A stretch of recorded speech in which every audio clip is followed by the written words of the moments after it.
UP विधानसभा में अब होगा अखिलेश योगी का मुकाबला। विधानसभा के अंदर अखिलेश यादव की अग्नि परीक्षा। टीपू को मुलायम की तरह जोश और जुनून दिखाना होगा। सरकार को घेरने की पूरी तैयारी में है सपा चीफ। उत्तर प्रदेश विधानसभा चुनाव के बाद सपा मुखिया अखिलेश यादव का अब सदन में कड़ा इम्तिहान होगा। उन्हें विधानसभा के भीतर नेता प्रतिपक्ष के रूप में अपनी सियासी योग्यता की परीक्षा होगी। विधानसभा सत्र में उनका सामना नेता सदन यानी मुख्यमंत्री योगी से होगा। उत्तर प्रदेश विधानसभा के अंदर सदन में अखिलेश यादव को साबित करना होगा कि उन्होंने यूपी में सियासत करने का जो निर्णय लिया है वह सही है और वह नेता प्रतिपक्ष की भूमिका में प्रदेश सरकार की बातों का माकूल जवाब देने में सक्षम है। साथ ही जनता से जुड़े मुद्दों पर सरकार को घेरने के लिए तैयार हैं। अब तक मुलायम सिंह यादव की विरासत को संभाल रहे अखिलेश यादव को अगले 5 वर्षों तक नेता प्रतिपक्ष के रूप में यह सब करना होगा। सपा के एक वरिष्ठ नेता का कहना है कि सपा के संस्थापक मुलायम सिंह यादव ने अखिलेश यादव को मुख्यमंत्री बनाया था। उन्होंने सरकार चलाई है, लेकिन विपक्ष के नेता के तौर पर उनका अनुभव नया है। मुलायम सबको साथ लेकर चलते थे। पक्ष और विपक्ष दोनों ओर के नेता नेताजी का सम्मान करते थे। अब अखिलेश यादव को मुलायम के पद चिन्हों पर चलते हुए सदन में लोकप्रिय नेता के तौर पर खुद को स्थापित करना होगा।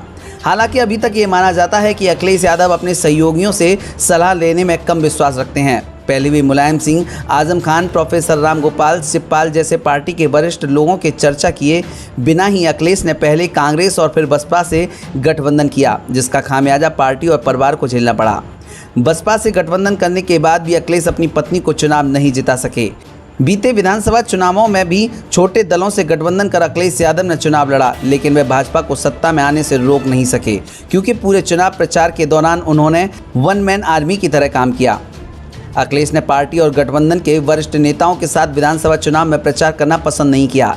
इस कारण पिछड़ों का नेता बनने का उनका सपना कामयाब नहीं हो पाया। सपा के भीतर के माहौल को देखते हुए ही अब विधानसभा में नेता प्रतिपक्ष की उनकी भूमिका को लेकर सवाल खड़े किए जा रहे हैं। शिवपाल से लेकर आजम खान तक नेता प्रतिपक्ष बनना चाहते हैं। सपा के एक नेता कहते हैं कि मुलायम सिंह ने तो काशीराम कल्याण सिंह को अपने साथ जोड़ने का ऐतिहासिक कार्य किया था, उनकी मदद से सरकार चलाई थी, लेकिन अखिलेश यादव तो ना आजम खान को मना पा रहे हैं और ना ही पार्टी के अन्य नाराज नेताओं से बात कर रहे हैं। राजनीतिक विश्लेषक भी मानते हैं कि अखिलेश यादव के सामने खुद को मजबूत विपक्षी नेता साबित करने की चुनौती है, क्योंकि 5 सालों तक उनको इसी भूमिका में रहना है। साल 2027 तक जब भी विधानसभा का सत्र होगा, योगी आदित्यनाथ व अखिलेश यादव आमने सामने होंगे। योगी आदित्यनाथ व अखिलेश अब तक सड़क पर जनसभाओं में और मीडिया के जरिए एक दूसरे पर हमला करते रहे हैं। अब बात आमने सामने की है। सदन में एक और मुख्यमंत्री योगी आदित्यनाथ होंगे, जिनके धारदार भाषण के जरिए वे विपक्षी दलों की धज्जियां उड़ाते हैं, तो दूसरी ओर अखिलेश यादव के लिए नेता सदन की बातों का माकूल जवाब देने का पूरा मौका होगा। लेकिन अखिलेश के पास उन्हें सलाह देने वाले नेताओं की कमी है, क्योंकि ज़्यादातर वरिष्ठ नेता अभी उनकी पहुंच से दूर हैं। ब्यूरो रिपोर्ट, मीडिया हलचल।